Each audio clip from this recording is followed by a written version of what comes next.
Hi, how are you? Since I started studying medicine graduate entry in the Royal College of Surgeons in Dublin, I've had loads of messages and DMs and people asking, why did I do it? How did I get in? What did I have to do? How did I survive GAMSAT? So I just thought, I had so many queries, especially after being one of the people who spoke at the open day a few weeks ago. I just thought I'd just do this quick video and hopefully it'll answer some of the most common questions asked. And sure, if there's any more, just pop me a message and I'll be able to try and answer them. So my journey into getting into the Royal College of Surgeons, into the graduate entry, began with sitting GAMSAT, which is a horrible exam that you have to sit, a really jacked up version of the HPAT, probably more similar to MCAT for any Americans or Canadians. They'd be very familiar with that one. And you have to sit that exam to get into the graduate entry program, which means it's accelerated. So instead of being in medical school for 5, 6, 7 years, you're going to be done in 4, so long as you pass. So, Anyway, to qualify for that, all you have to have is a 2-1 honours degree. It has to be your primary degree, it can't be a master's degree, it can't be a PhD. It has to be the first primary degree you did. But the beauty of it is, it doesn't matter what that degree is in. It could be in learning to read good. My primary degree, for example, is in Irish and psychology. No science background whatsoever, and I still was able to go and sit that GAMSAT exam. GAMSAT is hard. I won't lie, it's really hard, especially if you're somebody like me with no science background. But I do think I do show that anyone can get in with a lot of hard work and a little bit of perseverance and dedication and some motivation. And I suppose I pulled maybe a little bit on the stuff I know from sport and performance psychology to help kind of psych myself up for it and keep myself motivated when I wasn't able to understand really complicated. Well, for me, for other people they might be complicated, but for me, I didn't even do science for my leaving cert. So I really had to dig deep and find my way through GAMSAT. So there's 3 papers in GAMSAT, and it's a very long day. It's the worst thing about the exam. It's really, really long. The first paper is about kind of philosophical questions about literary and critical reasoning. They might give you a cartoon, they might give you an excerpt from a magazine, they might give you a piece of well-known literature, they might give you philosophy, and it's all multiple choice and you pick one. Section number 2 then is where you write 2 critical essays in an hour based on a theme, which again is really challenging. I mean, I used to work in news and broadcasting and I found that quite difficult. I barely had the 2 essays written in an hour, and that's what I did for a living every day for 10 years. And then the third section was my nemesis. That was science. And again, it's not that complicated, but again, it was very, very different. I had to learn science, but then I also had to learn it the GAMSAT way, which they really tried to trick you. So I had to bring myself up to first year university level of the biological life sciences, chemistry and physics. So I did that kind of on the QT while I was working away. I didn't tell anyone because obviously they think I was nuts. And so I sat it in March and luckily enough got the marks. You have to get in around 58, 59, 60.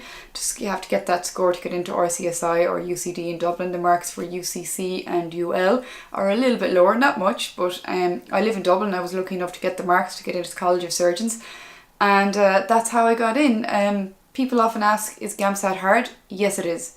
It is really hard. But the secret is to remember, 1, it's only an exam. 2, plenty of people have managed it. 3, people like me have managed it when I had no science background whatsoever, with a little bit of hard work, actually a lot of hard work, but that's the secret, and that's the secret to medical school as well, hard work. Once you sit it and once you get your marks, you will never think about it again. Ever. Ever. Ever. It will not cross your mind again. I can honestly say I never thought of GAMSAT once, except when people ask me about it. Because once you come into college, it's a totally different ball game. And that's where the learning and the hard work really starts. I didn't have time to look sideways over the last 6 weeks because again, I don't have science background, so I really am starting from scratch. I'm in a race where everybody else is way up there starting and I'm starting back here. I'm never going to catch up with them, and that can kind of play with you. So I decided right, dig deep here, look at what you know. I know about psychology, I know about motivation, I know about performance. I said, I need to get the best performance out of me. That's going to be nowhere near the best people in the class. I'm going to be right down there in the back.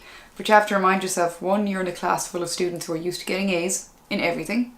I was never that kid. I got a few, not that many.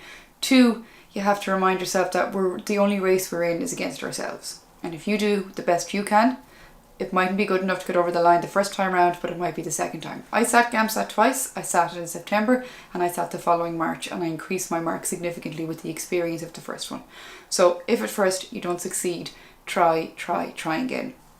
The one bit of advice I would give about GAMSAT is do those practice papers. Repeat them. do them again and again and again. Buy the GAMSAT book. I bought one of them, it really, really helped. There is a book published that has loads of sample papers, and they're not as good as the sample papers that Acer give out, but they're still pretty good. They give you a really good idea and they help you practice with your timing and all that kind of thing. At the end of the day, once you go in there, it's a different ballgame. I felt that once I went in there, the questions that I had in the practice sessions were nothing like the questions that they actually asked me. And I came out of that exam in UCD thinking, God, what have I done with myself? I'm after leaving a job to apply for an exam I absolutely haven't done well in. But it turned out I did.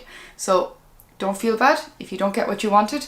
That's fine. Reassess your experience, figure out where you fell down, get some help if you need to, be proactive, build up and sit it again. Some people have sat GAMSAT multiple times. I was lucky enough to only do it twice. You might be lucky enough to only do it once, and don't let it intimidate you. If GAMSAT intimidates you, you probably aren't going to succeed in medical school anyway. It's only an exam, it's a long one, it takes perseverance. Do it again, do it again, do it again, keep practicing. But I think the best bit of advice I could give you is that anyone can do it because I'm there. All I brought to this was hard work. That is all I have here. I have no science background, I had no healthcare background, I had no volunteerism background. All I had was the psychology knowledge that I had and the life experience, and don't discount that. If you're somebody watching this thinking, I'm too old, I don't know enough, I'm not smart enough, that is ridiculous.